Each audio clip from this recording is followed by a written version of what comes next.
11Alive News starts now. Good morning on this Wednesday, January 28th, coming to you live from the 11Alive Streaming Center here for the next hour, bringing you breaking news as it happens, putting the day's big headlines in the context for you, and of course, talking all things weather with Chesley McNeil. He says it should be about 55 degrees this time of year, and it is certainly not that today. No, we're averaging below all week long. And even though we have the sunshine around, temperature's not heating up all that much, unfortunately. Yeah. And colder air is coming our way, wouldn't you figure, by the end of the week. Saturday and Sunday will be cold again, folks. We got the clouds over us right now. Those clouds getting out of the way by this afternoon. We'll get the sunshine in abundance. So go ahead and grab your shades. You can rock those, but also a coat. You're going to need it as those temperatures will be, again, below average. We're starting off with temperatures in the 20s and 30s out there. Unlike yesterday where we had the teens and it felt like single digits. So a little bit better, right? You can smile about that, maybe a little bit. Yeah, those temperatures will heat up into the 40s for this afternoon. Upper 40s down to the south. We've got low 40s over us up to the north. We'll be at 39 degrees in Blairsville today. And not a whole lot going on. High pressures continue to build into our forecast area. You get high pressure around, the clouds sink. You need an area of low pressure for that air to rise and get some clouds back into the area with some rain. We could use some rain. We have drought conditions over us right now, at least, but that's going to change. It's going to change. That high pressure will slide over toward the east, and we'll stay on the dry side, at least for the rest of the week. It won't be until we get to the weekend that we'll see the chance for the rain going up. Now, it's a very small threat on Friday, an isolated shower or two, certainly by the evening. And then on Saturday, we'll be looking at the possibility for some snow. Now, again, it's a very low threat right now. It's only a 20% chance. But I know you say that S word, people get excited about it, They go to the grocery store. Don't say I told you to go, but maybe a run, again, on bread and milk. You're looking at an area of low pressure that's going to form in the Gulf. Now, it's not there yet, but as we head into Friday, that will move in. And it really depends on the track of this low pressure, and that will judge how much, or if any, we'll see as far as the snow. Now, if it stays close to the coast, this would be more of a westerly track. If it stays close to the coast, that means more of a chance for us to see some snow here in the metro area and westward. But if it stays on an easterly track, meaning it stays a little bit further out to sea, that's less of a threat for us and more for our easternmost counties. So you're talking about places just to the east, bordering the border of South Carolina and Georgia. Certainly South Carolina, North Carolina, Virginia, they will have the greater chance to see that snow as we head into the weekend. So, batten down the hatches, at least there. This will change over the next couple of days. In fact, you look at the comparison to the models there. Each of those are showing a trace, at least, of some snow, maybe some flakes flying around here in the metro area. But we'll track that as we get a little closer to the weekend, see how it changes, and update you on those potential for some flakes flying around. No flakes today. The clouds will clear out. We'll get the sunshine back in here for the afternoon. Looks great. The opposite for Thursday. We start off with a little sun, and then the clouds will increase by the afternoon. Again, no rain coming out of those clouds at all. Mix of sun and clouds for your Friday with a 20% chance for that isolated shower or two, and that would be it. Now, the big story to me for the weekend will be the cold air. And so you're talking 22 degrees on Saturday morning, 27 for a high, and then a 15-degree start on Sunday morning with 33 for the high. That's going to be the story, really. I mean, people are going to freeze if they're outside going for a marathon or something that people do. No. It's only 9 January? miles. What is going? 9? You said 9 miles? It's February. No, February 1st is Rain's Sunday. not popping yet. What are you doing? That's right. It is on Sunday. It's the hot chocolate 15K. Who does that? The hot chocolate. The hot chocolate. Oh, okay. Yeah. I got you. I mean, some people, run. The in fiance February. wanted me to do it, and I said, "Why not?" There you go. Fiance, got to listen to fiance, right? Hey, hands up. Hands up. You got me. Oh yeah, you're in for a lifetime of yes, ma'am. That's right. Yeah. That's All right. right, Chesley, thanks. All right, take care. All right. Hey, we also want to get a check of traffic here in just a minute. Going to invite Rachel Cox-Rosen on over here. If indeed the system does come through, that low hangs the coast, like Chesley's talking about, we do see any snow. We're going to be talking with GDOT. Throughout the week, they're going to be having warnings for drivers as well, just as they did leading up to last weekend. Although GDOT said everybody kind of listened and stayed inside just as they should. Worked out well that it was a weekend storm last week. So potentially with this other snow threat coming on Saturday, could that also work out in our favor? Look, a long way off. And again, you saw it there, just about a 20% chance right now. So you're going to want to stick around, see Chesley's forecast tomorrow, too. We're going to be ironing this out and hopefully have some clarity 24 hours from now. Rachel, I'm not ready for more snow. What are you watching? I'd be okay with No. But take a look at that video that was just playing here. This is Ponce de Leon Avenue between Decatur and Midtown, just east of Moreland Avenue. Dan, that's just insane to see here. The more insane thing, that car that was hit by this tree that fell, that driver's okay. They climbed out of the driver's side window. Doug Turnbull was on the scene reporting this. Our great photographer Stephen Boise shot this drone video of this entire tree that ripped out of its roots, fell down. That's a live look at the intersection that is now clear. So they did a great job. 3.5, 4 hours. I was wrong. I thought it happened late last night. It happened early this morning. They cleaned that up in just a few hours, and the roadway is reopened at this point. Doug Turnbull's on the scene for a long time. They watched as they shredded pieces of the trees and got it out of there. Yeah. Opened the road. I mean, this was about 2 feet away from being a fatal accident. Yeah, I know. Really, really scary. Doug said he spoke to that driver off camera, not ready to be on camera. So understandable, given what he went through. He was very shaken up, thanking God that he's okay this morning, able to go about his day afterward. He was just on his way to work, his normal route. You would never expect that. And we don't know if it was ice related. Doug said he did not think so. He did not get an indication of that. So just a freak accident. Mm-hmm. Yeah. Okay. Anything else you're watching? Speaking of accidents this morning, things clearing up as we head through the morning? Yeah, we can take a breath now, Dan. Starting to get out of those really crazy rush hour traffic hours. Just to show everyone a wide look on my graphics of the conditions right now in the metro, things calming down. Still a rough ride out of Gwinnett County on I-85 South. A little bit tough ride here on the east side perimeter, I-285 southbound as I zoom in, going toward Memorial. Got some slowdowns there. But really, Dan, improving a lot. Not too bad of a drive right now. All right, Rachel, thanks so much. Thank you. Hey, we're going to take a short break, and then coming up in just a couple minutes, we have a representative from the Carter Center talking about U.S.-China relations and the big forum going on this week here in your own backyard. See you in a few.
Hey, the Carter Center is hosting its annual Jimmy Carter Forum on U.S.-China relations this week, bringing together diplomats and scholars, and they are examining one key theme, the role women have played in shaping the relationship between the two countries.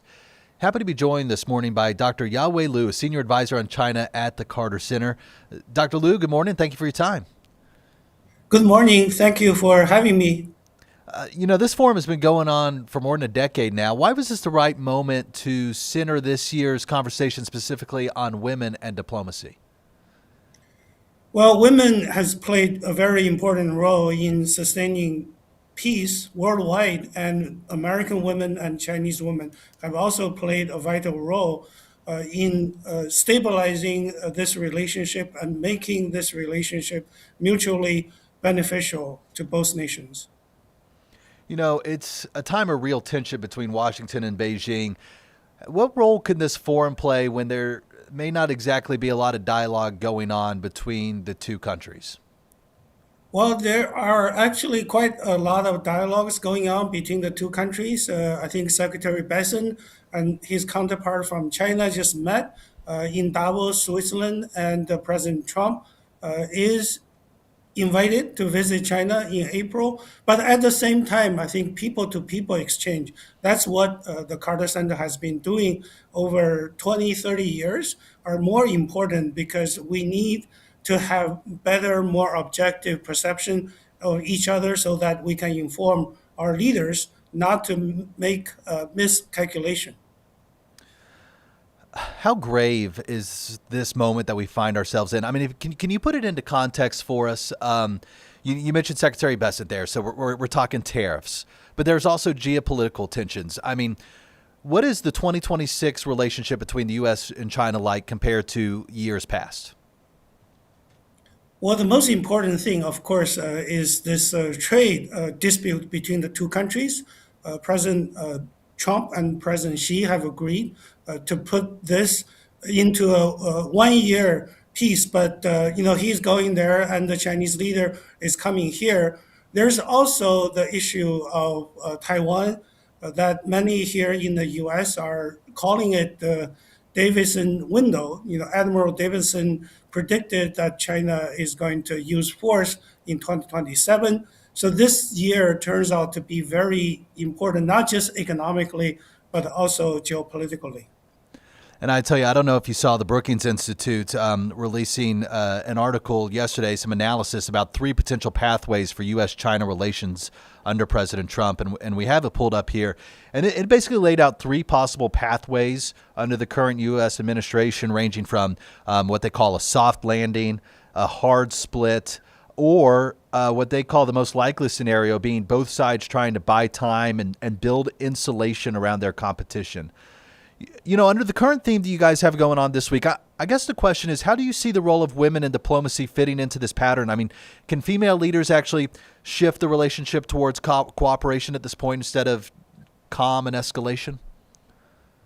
No, I think if you look at history, really this is the 250th anniversary of the founding of the U.S. American women, from the missionaries, from the educators, from the diplomats, and American women politicians such as Hillary Clinton, they all have played a very important role. And this is quite a neglect fact that we all have to look at. But of course, women and men are also aware of the big picture, and that, of course, is trade, geopolitical tension.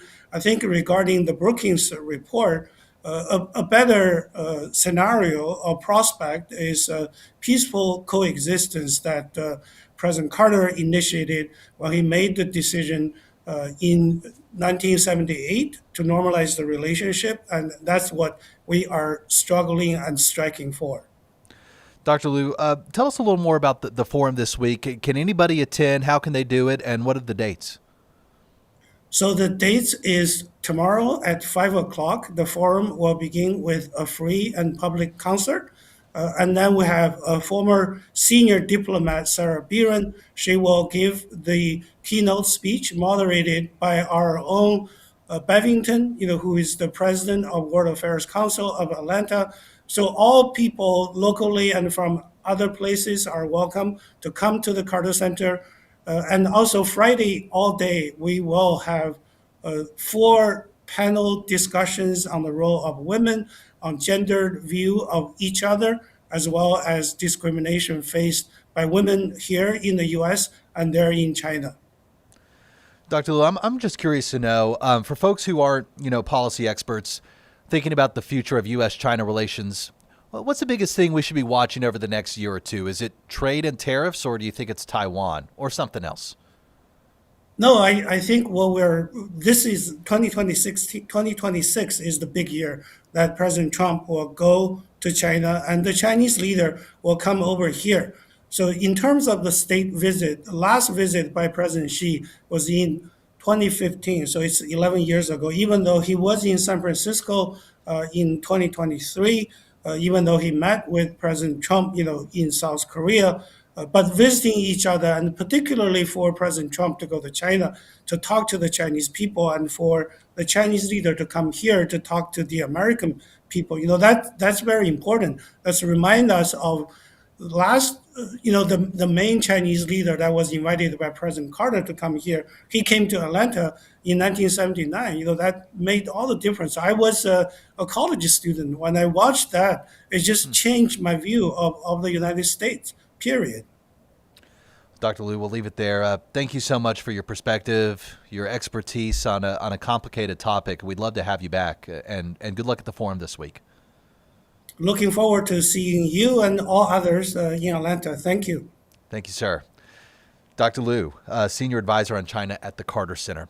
Hey, we want to take a look at some other news happening right now across the U.S. We told you President Trump could potentially speak at some point this hour, talking at the Trump Account Summit. These accounts that they're creating for children born in America between 2025 and 2028, depositing $1,000 in there. The president, we're told, set to speak at this event, so we'll be keeping an eye on that for when it happens. Meanwhile, Secretary of State Marco Rubio testifying right now on Capitol Hill regarding Venezuela. I want to listen in, see what he's saying. I think we can talk, if you want. I'm sure your questions will be about what happened before and led up to in the operation. I want to focus my comments this morning on what happens now and moving forward, because you're going to ask about the going back. And let me just say this. What is our goal going in? We had in our hemisphere a regime operated by an indicted narco-trafficker that became a base of operation for virtually every competitor, adversary, and enemy in the world. It was, for Iran, their primary spot of operation in the Western Hemisphere was Venezuela. For Russia, their primary base of operation in the Western Hemisphere, along Cuba and Nicaragua, was Venezuela. In the case of China, China was receiving oil at a huge, about $20 a barrel discount. And they weren't even paying money for it. It was being used to pay down debt that they were owed. This is the oil of the people of Venezuela, and it was being given to the Chinese as barter at a 20%, at a $20 discount per barrel in some cases. And so you had basically three of our primary opponents in the world operating from our hemisphere from that spot. It was also a place where you had a narco-trafficking regime that openly cooperated with the FARC and the ELN and other drug trafficking organizations using their national territory. It was an enormous strategic risk for the United States, not halfway around the world, not in another continent, but in the hemisphere in which we all live. And it was having dramatic impacts on us, but also on Colombia and on the Caribbean basin and all sorts of other places. It was an untenable situation, and it had to be addressed. And it was addressed. And now the question becomes what happens moving forward. As I've described to you in previous settings and in individual conversations, we had three objectives here. The final, I'll work it backwards, because the end state here is we want to reach a phase of transition where we are left with a friendly, stable, prosperous Venezuela, and democratic, in which all elements of society are represented, and free and fair elections. By the way, you can have elections. You can have elections all day. But if the opposition has no access to the media, if opposition candidates are routinely dismissed and unable to be on the ballot because the government, those aren't free and fair elections. That's the end state that we want. Free, fair, prosperous, and friendly Venezuela. We're not going to get there in 3 weeks. It's going to take some time. And so objective number one was stability. In the aftermath of the removal of Maduro, the concern was what happens in Venezuela. Is there civil war? Do the different factions start going at each other? Are 1 million people crossing the border into Colombia? All of that has been avoided. And one of the primary ways that it has been avoided is the ability to establish direct, honest, respectful, but very direct and honest conversations with the people who today control the elements of that nation, meaning the law enforcement, the government apparatus, etc. And one of the tools that's available to us is the fact that we have sanctions on oil. There is oil that is sanctioned that cannot move. from Venezuela because of our quarantine. And so what we did is we entered into an arrangement with them. And the arrangement is this: on the oil that is sanctioned in quarantine, we will allow you to move it to market. We will allow you to move it to market at market prices, not at the discount China was getting. In return, the funds from that will be deposited into an account that we will have oversight over. And you will spend that money for the benefit of the Venezuelan people. Why was that important?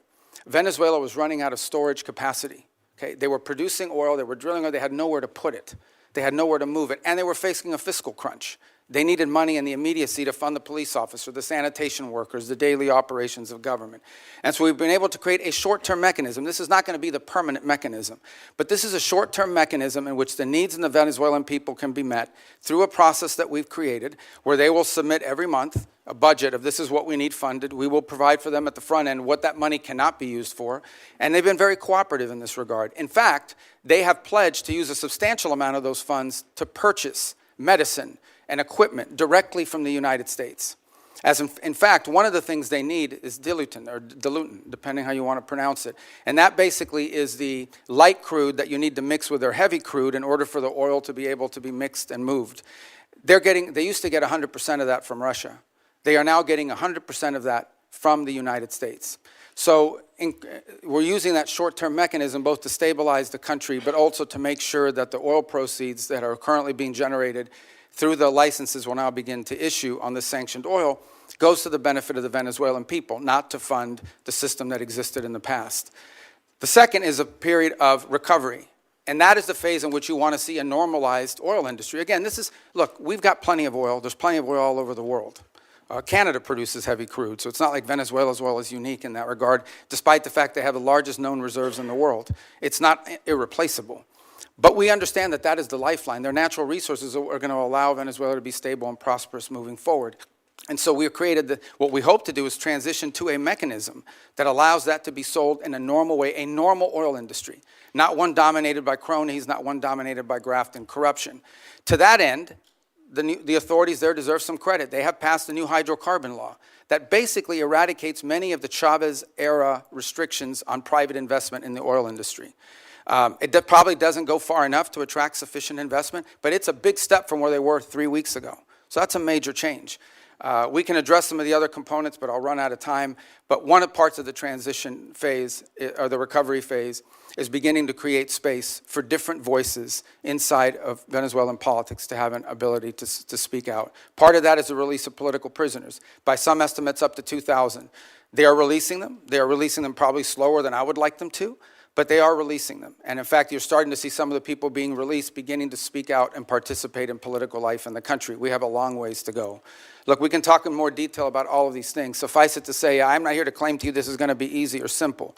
I am saying that in 3.5, almost 4 weeks, we are much further along on this project than we thought we would be, given the complexities of it going into it. And I recognize that it won't be easy. I mean, look, at the end of the day, we are dealing with people over there that have spent most of their lives living in a gangster paradise. So it's not going to be like from one day to the next, we're going to have this thing turn around overnight. But I think we're making good and decent progress. It is the best plan, and we are certainly better off today in Venezuela than we were 4 weeks ago.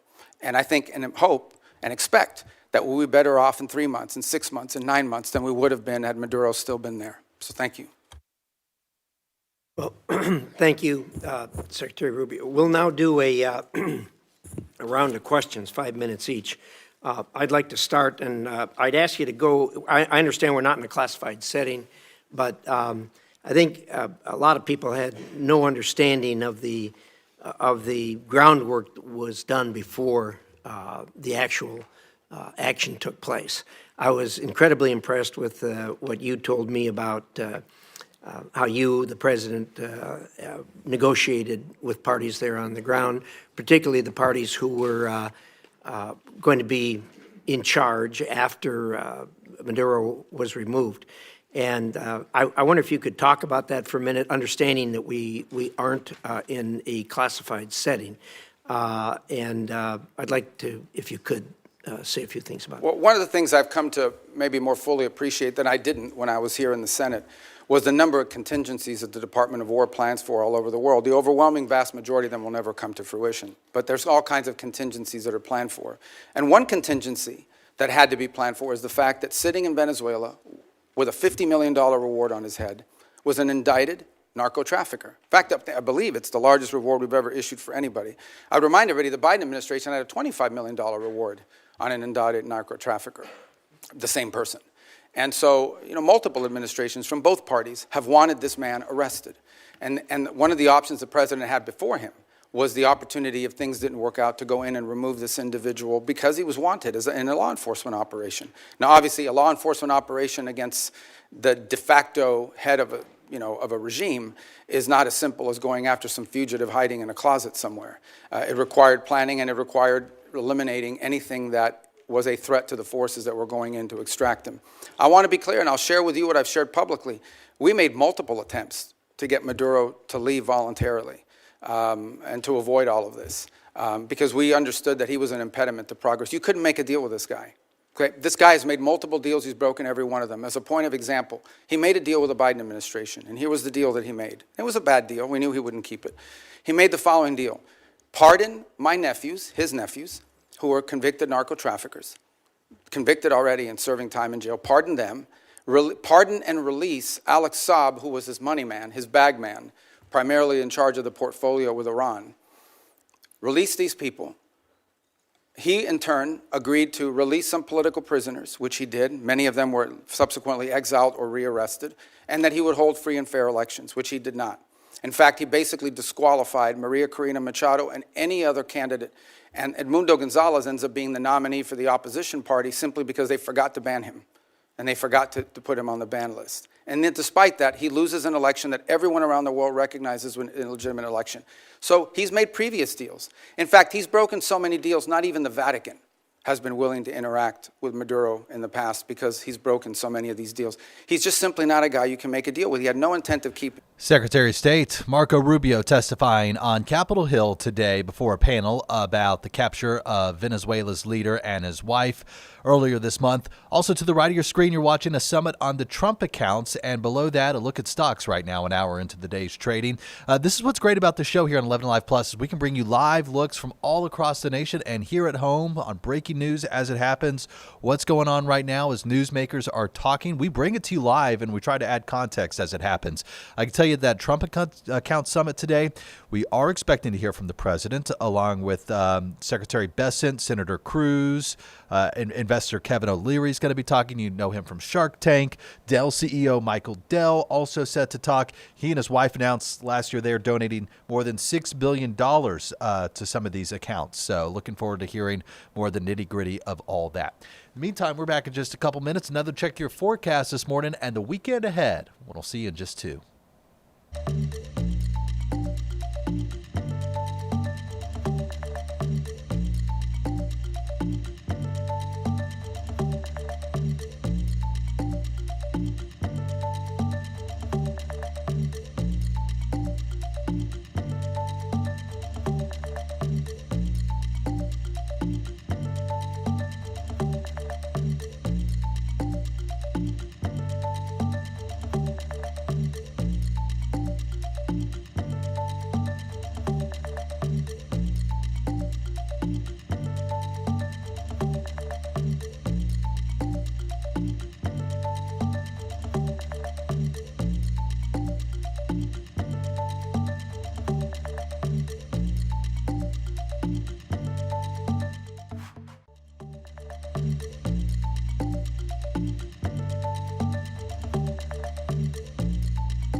Oh, man. I was over here during the break complaining to Melissa about the winter weather. She says, when in I mean, I guess we should know. It's late January. We should expect this in Georgia. Not Rome, Georgia. That's true. I would much prefer some Rome, Georgia weather right about now. Because we should be trending around 55 degrees this time of year. Right. And there's no 55 to come. No. We've got some 45s and then some 35s and then like some 25s and then some 15s for lows. No 5s. Are you excited? No. You thought when you moved back down here to Georgia it was going to be warm, didn't you? Yeah, I got out of Virginia because I thought I was moving down south. But Oh. Hey, they have an exciting little coastal storm coming this weekend. they might get slammed by some snow. And we could see some snow. Okay. Flurry or Some two? snow. Maybe some light snow in parts of North Georgia. Let's talk about it over here. So bottom line, what I want you to know is that this weekend we're watching this storm off the Georgia coast, but the more widespread impact will be the cold that I'm expecting through the weekend. We'll have 2 consecutive days for some people not getting above freezing. In the meantime, though, 40s. It's chilly. Doesn't feel that bad outside. Let me show you the track. We're going to have this little coastal low forming. If it forms in South Georgia, we have a better chance of seeing some snow wrapping around it than if it takes until off the coast of South Carolina to form. Then it would maybe not bring as much of that moisture here. But you can see by Saturday, it's moving off the coast of the Carolinas, wrapping some moisture around the back side of it.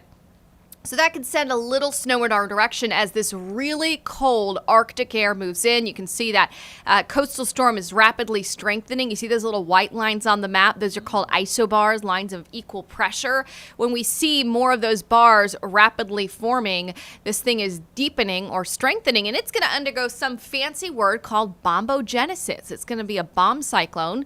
Where the pressure drops at least 24 millibars in 24 hours. And I'm only telling you that because we're on streaming, Dan. So we can get a little nerdy in the weeds. Bombogenesis. Bombogenesis. Go tell that to a friend that you meet at the bar. Okay, so we're watching this storm. The question's going to be, how far west does the moisture get? As of this morning, East Georgia could get a little bit of snow there on Saturday, the time frame would be. So we're watching that. It's too early to talk about accumulations or really impacts, but what I can say is the snow would probably be falling with temperatures mostly in the 20s. So any untreated roads would turn snow-covered and slick. But this is just sorry, I didn't mean to hit the table, just a snow event. There's no freezing rain. There's no sleet. It's just snow. So in that respect, that's great for anybody who does get it over the weekend. But look at your temperatures this weekend. That is cold. It's going to be biting cold outside. 27 Saturday, 33 on Sunday. So a lot of places will not just have Saturday below freezing, but then Sunday will be below freezing. So once we get past that 48-hour threshold of sub-freezing temperatures, then we talk about pipe issues. Okay, yeah. We haven't had more than 48 hours below freezing. I think we got close to it last year once, but it's really above 48 hours where we start to see the issues coming in. So let's talk through the temperatures for the weekend here. Saturday morning, teens, low 20s, snow maybe moving in. We're in the 20s still. We'll go into Sunday morning. We're down to the teens. Sunday afternoon, not quite above freezing in a lot of places. And then Monday, back down to the teens and 20s. So there is a lot of cold to come this weekend, regardless of seeing snow or not. Sunshine, plentiful outside today. We're making it above freezing already here at 10 o'clock, which is some improvement from yesterday and how long it took us to get above that threshold. 35 in Athens, still some 20s in North Georgia. But today is going to be a bright day outside. We're going to be up in the mid-40s. So it's chilly, but it's not too bad out there. We'll drop down to the 20s tonight. And then I just want to show you forecast track. Let's push to Friday. You can see here we start the day dry. There'll be a little of that moisture trying to form. So there could be a couple sprinkles on Friday, maybe some flakes where it's in the 30s. Then you see by Saturday morning that snow trying to pivot in from the north. So we're watching that. It's a possibility there could be some light snow over the weekend in addition to cold temperatures. I've just got some new model data in, so I'm going to look at that. And then at the top of the hour, I'm in for Chesley on midday. Okay, great. Do you have an update on that? And it looks like, with this storm system a little more than 48 hours out now, we'll probably have a better idea this time tomorrow what it's looking like for us. We'll definitely. And I will tell you, the Carolinas are going to take kind of a beating from this storm. But for us, it would be kind of a glancing blow. So we wouldn't have the winds on top of it. It would just be quick shot of light snow, then really cold air building in. So I think the more widespread impact is going to be that cold, but kids might get excited at the prospect of snow and not freezing rain. Yes. We just hope all that power's fully back on and everything before it gets here. Yeah, because my kid was stuck eating icicles off the house on Saturday. I think he'd rather be doing a snow angel. My kids wanted to go ice skating on black ice out in front of school today. No. In their shoes. No. That was a good idea. We don't do that. All right. All right, Melissa, thanks. Man, 1-2 punch for a lot of people across the country dealing with that storm last weekend, and then whatever potentially could come with this system off the coast that Melissa was telling us about. Let's get more from NBC's George Solis in Nashville, which was hard hit. Conditions still frozen in frigid Nashville, and the recovery has been slow with these persistently cold temperatures and a lot of tree debris just like this that's still frozen, littering sidewalks and roadways. One hospital even reporting treating 40 children for carbon monoxide poisoning as people struggle to stay warm. We have been inside numerous homes that have been without power. People have been finding creative ways to stay warm. We even talked to a gentleman who is experiencing homelessness who says he doesn't really want to stay at a warming center, so he's been staying on Friend. This is what this community has done. They have been neighbors helping neighbors. And you've also had troopers going door to door doing wellness checks. We actually saw one couple handing out hot chocolate in their neighborhood that has been without power for days now. Now, there have been some success stories as people are being slowly returned back to the power grid, but that recovery has been too slow for some residents who really say with day 4 of no power, it is just becoming a struggle. Adding to some frustration here, some customers have been saying they've been getting text alerts that their power has been restored when it really hasn't. And that's in part because all these linemen are doing repair work, restoring power poles. So that tells them their power is on when it really isn't. And that makes it very difficult for people that have been staying at all the hotels here who want to go back to their homes, check on their property, make sure no pipes have burst. And unfortunately, there doesn't seem to be any relief in sight. Now, on the subject of the nation's airports, right now we're looking at delays and cancellations still under 1,000 or so. That number could creep up. It is still significantly better than what we've seen over the last several days, where they just start in the thousands for both delays and cancellations. So there is some cautious optimism that may start to return to normal here in the next coming days. The other concern, of course, is with sunlight. Some of this ice will begin to melt, but of course, once the sun sets and these temperatures begin to dip, you can see a lot more refreezing. Just canvassing here, though, we are starting to see signs of more sidewalks and less ice, which again raises that optimism level here as people struggle and want to reopen their businesses, their stores, and just sort of return to a sense of normalcy, albeit these cold and frigid temperatures here in Nashville. It is still going to be a long road to recovery, and again, those issues with power continue. A lot of people are just hopeful they can put all of this cold behind them sooner rather than later. Back to you. Well, we are certainly dealing with more cold down here. And where do you want to be when it's cold? Inside. How about the Fox Theater? That'd be a great place to spend the next few days.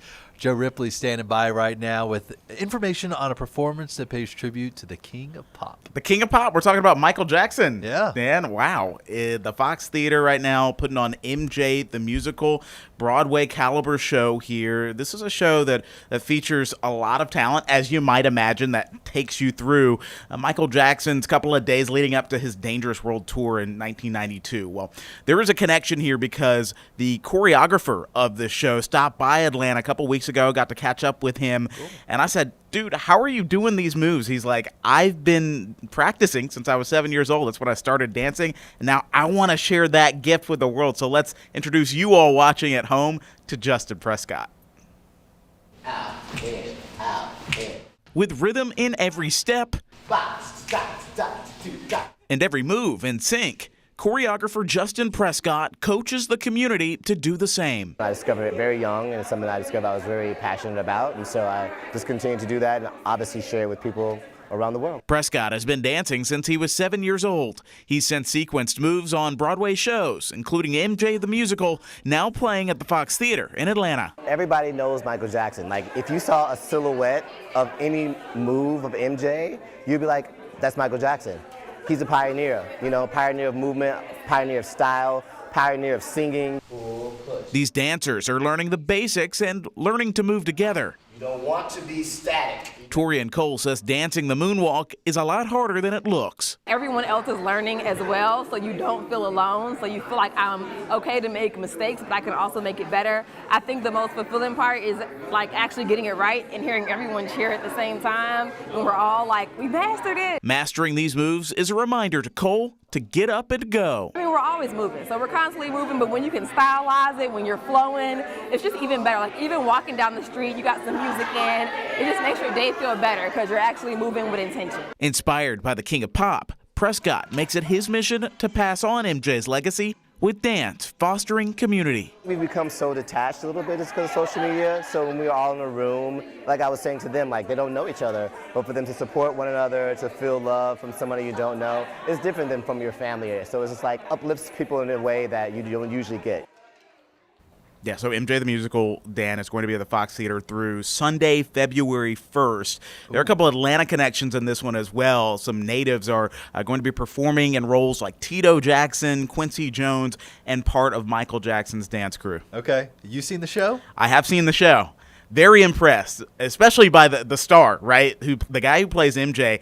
I don't know how he does those moves. They're so smooth. He reminds you just of Michael Jackson. And the storytelling is really cool. They kind of flash back, show you some of the influences, including personal, familial, musically of Michael Jackson. Even the dance moves who he took from history, guys like Fred Astaire and the Nicholas brothers and Bob Fosse. Like, it shows you a lot of what influenced Michael Jackson and what made him tick. They even do touch on some of those more controversial aspects of Michael Jackson during the early 90s, so it covers a good chunk of his life. Interesting. I'm very interested to see how they cover the controversial aspects. I mean, is that one of those things where they touch on it and then they go to intermission? They'll have to do a little reset? It's one of those things that they sprinkle it in. So there's a scene in the show that is more like a press conference style, journalists asking all sorts of questions, peppering Michael about those controversial subjects. And, you can tell that he is struggling internally. He's got a show to do. This world tour is nearly bankrupting him, and all the while he's having to reflect on what really matters to him in that moment. Is it the music? Is it, his life in particular? Is it his legacy at that point? So I don't want to spoil too many things for you, but the lighting is spectacular. Of course, the choreography, which Justin had a big hand in doing. He's done a number of shows on Broadway, and it really shows in the performance just how excited he is. But, man, those moves. Michael had some moves, I got to say. And there's a reason why I didn't make the piece. Earlier, somebody asked, hey, did you get to try some of those moves, the moonwalk, the side-to-side? I was like, I tried. Can you do the moonwalk for us out of the studio? I can moonwalk right on out of here, but it won't look pretty. Well, I'd like to see you try, but all right, we'll save that for another day. Jeff, thanks so much, man. Absolutely. Great piece. Pleasure to be with you. It's at the Fox Theater until Sunday, right? All right, get your tickets online. Okay, always enjoy Joe's stories, bringing us some good heartfelt, community-centered stories from around Metro Atlanta. I want to show you some of the things we're watching across the nation right now. Marco Rubio testifying on Capitol Hill, speaking about Venezuela before a panel of lawmakers. We listened in on that earlier. He's not currently speaking, so we'll show you another event going on right now, and that has to do with the Trump accounts, that $1,000 going to kids born in America between 2025 and 2028. I believe talking right now is Cheryl Hines. I know her from Curb Your Enthusiasm. What a great show. I would rewatch it all again. But she is also married to Robert F. Kennedy Jr. of HHS. So let's listen in to Ms. Hines right now. To decide. It's very, it really gives someone a feeling of pride, a feeling of individuality and independence. Absolutely, and there's a huge shift, I think, into that individuality that typically when we were growing up, the idea was you had a college investment account, you were expected to use that for tuition dollars. Rebecca, you said your son wants to start a business when he turns 18 and wants to make sure that he has the chance to be an entrepreneur. What an incredible foundation to be able to give him. When it comes to investing in your own American dream for teenagers now and children who will grow up with these accounts, do you think that's going to create more of an entrepreneurial spirit with this next generation? Absolutely. I mean, going off what Cheryl was saying, whether you're in a big family or a small family, just that that specific investment to them as an individual, is over and over and over, because kids it's repetition, right? And just they can start to dream their dreams every time you bring that up to them. And there's something else I was going to say. Pregnancy brain. We've all been there, I hear that. Listening to a little audio there from the Trump Accounts Summit. The president set to speak at that at some point this morning. We're going to take a quick commercial break, but we're going to be back with more here on 11Alive Plus in just a couple minutes. We'll see you, and we thank you for watching.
Super Bowl 60 tickets are selling quickly, and the average cost is higher than last year's in New Orleans. This year, the game held out on the West Coast in Santa Clara. It's where the San Francisco 49ers play.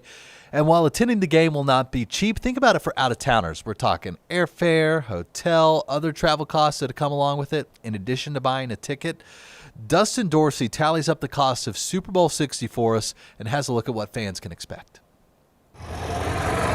Levi Stadium in the Bay Area are ready to welcome hundreds of thousands of fans for Super Bowl 60. According to our Going State of Travel, for yet another year, sports is one of the top 4 reasons why people are looking to travel in 2026.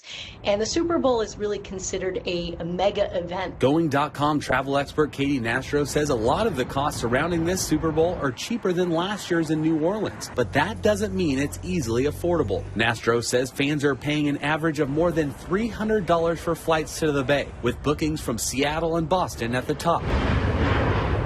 Meanwhile, our ABC7 data team found nightly hotel rates are up $2,300 to stay in downtown San Francisco on average for Super Bowl weekend. And Nastro says prices rise region-wide the closer you are to the big events. By looking a little bit further out from where that stadium is, maybe equidistant from that in the airport or the larger airports in the area, you're going to find more hotel options. And yes, the Uber might be a little bit more expensive, but you are going to save on your hotel costs. Thankfully, there is an affordable travel accommodation you can buy, a Caltrans or VTA pass. You can travel to and from free park and ride lots to the Super Bowl for a low cost of $27.50 on game day. And with traffic and parking costs, it might be the best way to get around. VTA is the easier and safer way to get to the game and all events around it, including SJ26 events happening throughout downtown San Jose. Yeah, you're going to want to get there early to the parking lot for the tailgates. Do not want to be stuck in traffic missing kickoff for the Super Bowl after you pay who knows what for a ticket, Reams. Yeah, it's something that we've seen for a while. Ticket prices for sporting events just skyrocketing. The fan cost index, something I found during that package there, shows the average cost for attending just a regular season game is up by about 300% from 30 years ago. Wow. The average ticket's now costing more than $300. It's for a regular season game. That's not even, we're talking Super Bowl here, so that's in the thousands for a ticket. I was able to go to Levi Stadium a few years ago for the college football championship, and everything was expensive. That was too expensive of a weekend. But it's not in San Francisco as they talk about. I mean, you're talking about major Uber costs, or you're renting a house or a hotel out of the city. It's the prices are just astronomical now. So what'd you do? Hotel in San Fran? No, we got an Airbnb with some friends in somewhere around the bay. I don't remember. Yeah, because Santa Clara is here. San Francisco's, 45 minutes north? Yeah. So we were down at the bottom of the bay, so closer to the stadium. Who was playing in that game? It was a Clemson. I forget who. I forget if Clemson won or lost that game. Won? It was a few years ago. But yeah, another thing I was looking at, they're talking about flights. Seattle, Boston being the most common flights for San Francisco right now. That makes sense. So he's playing there. I just pulled up some flight costs right now. The cheapest. Let me guess, more than 300. Oh yeah. The cheapest flight that I could find from Atlanta, Hartsfield Jackson to San Francisco on Friday with a return on Monday is $427. The average price, high 500s. Yeah. And what airline is that? The cheapest was Southwest. Okay. Southwest got a lot of those $400 ranges, and then you get into the Uniteds and the Deltas and everyone else, and they, keep on going up. That's what was most surprising to me in that story was he was saying $300 average flight. You can't get from here to the West Coast for $300 these days. I think when you bring in the Seattle costs and the Boston costs, those might be a little cheaper. Seattle might be bringing it down. But from Atlanta, any Seattle fans or Patriots fans here in the A trying to go there, it's interesting. Bring out the checkbooks. That's so cool you got to experience a college football national championship. Still waiting on my team to make it there eventually one day. I'd like to go to a Super Bowl at some point, but I don't think I'll ever be able to afford a Super Bowl. Not the way it's trending. No. All right. Let us know your thoughts. We'd always love to hear you chime in as well. You can shoot me an email anytime, dkennedy@11alive.com. We'll share your thoughts on air with us. Great to be with you here on 11 Alive Plus. We'll be back in just a couple more minutes.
I want to get back to Capitol Hill and Secretary of State Marco Rubio testifying before lawmakers today, discussing that raid in Venezuela that resulted in the capture of President Nicolas Maduro and his wife. Let's listen in. Let's work together to restore Thank that. you, Senator Coon. Senator McCormick. Mr. Secretary, thank you for being here. Defending American interests in the face of Russian, Iranian, and Chinese encroachment in the Western hemispheres, it's a key to the Trump corollary of the Monroe Doctrine. But Venezuela's new interim leader, in her public commentary at least, defends their ties to Russia, Iran, and the PRC, and had said this week had enough of U.S. interference. So beyond the oil leverage, which you talked about in your testimony, what steps is the administration taking to demand from the interim government to put incentives in place to ensure that they prevent malign actors, foreign terror organizations, and so forth from continuing to have influence and safe haven in Venezuela? Yeah, it's too. I mean, yes, there's leverage, and I wouldn't just say oil. I think anything that's sanctioned in Venezuela, will, in order for them to normalize it, will require cooperation with the United States. But it's not just leverage; it's also their national interest. It's an alignment of their interest. The truth of the matter is that the United States will be a far better partner for a future Venezuelan government that's free and democratic, and even for the current authorities, than some of the partners they've signed up with now. Frankly, we think it's not in Venezuela's interest to have an Iranian presence or the sale of Iranian weaponry or anything like that into their country. So I think there's alignment there. We think and can argue that some of these criminal elements, which they've allowed to act with impunity in parts of their country, is a deal with the devil. In the short term, it provided revenues to some corrupt regime officials, but in the long term has created real destabilization, not for just them, by the way, but also for Colombia.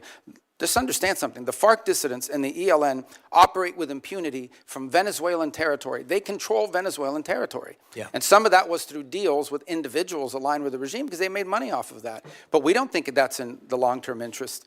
Do they agree? And what's been expressed to us by leaders of the interim authorities is that they agree. And now we're going to test it. Despite the public commentary, there's a recognition, you think, and progress. Look, we all have politics. Yeah. Even in places like that. Suffice it to say what I've said from the very beginning, and that is we are going to judge based on actions, not words. And that's going both ways. You can tell us you're going to do all these great things. If you don't do them, you didn't do them. Or you can say, I'm not going to do these great things, but if you do them, you did them.